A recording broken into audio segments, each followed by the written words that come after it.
வருதா வருதா வருதா போனதுல பெரிய சுறாடா. ஐயா என்ன பிடிச்சிருக்குதுடா.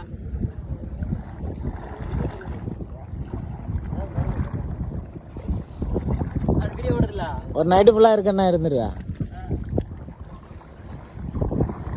நம்ம முடிச்சுட்டே இருப்போம் அப்படியே. சரியா இப்போ இந்த இந்த சிக்னல்லாம் வந்து எதில் செயல்படுதுன்னு பார்த்துட்டிங்கன்னா சோலார் போர்டு இருக்குது பாருங்க. இந்த சோலார் போர்டு கரண்ட்டை பயன்படுத்தி தான் இந்த சிக்னல் லைட் வந்து எரியுது பாருங்க. தேக்கு பாருங்க சோலார் போர்டு உடம்ப கட்டி போட்டுட்டு அப்படியே மேலேருந்து கரண்ட் எடுத்து இந்த சிக்னல் லைட் வந்து எரியுது. அப்படிதான் இந்த சிக்னல் லைட் பயன்படுது. உடம்ப கட்டி போட்டுட்டு நடுக்கடலில் வந்து கரண்ட் பாஸ் பண்ண முடியாது, அதனால சோலார் போர்டை வச்சு இப்போ கரண்ட்டை பயன்படுத்துறாங்க. நீங்கள் நினைப்பீங்க இது எப்படா சிக்னல் ஒரே இடத்துல நிற்கிதுன்னு நினைப்பீங்க. கீழே வந்து பெரிய ஆங்கரை போட்டு அப்படியே வச்சிருப்பாங்க ஒரே இடத்துல நிற்கிற மாதிரி. அதுதான் தள்ளி விடுற தள்ளி நீங்கள் போட்டு வந்து இடிக்க வருது. ஆனால் இல்லை பஞ்சு தண்டை கொடுத்துறேன் ஒன்றா மாதிரி பஞ்சாது.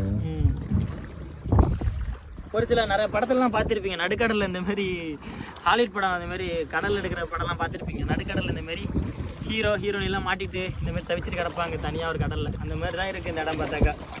கீழே வந்து பெரிய பெரிய மீன்லாம் வந்து ஓடுது. கொஞ்சம் அட்டாக் பண்ணிடுவோன்னு பயமாக தான் இருக்குது.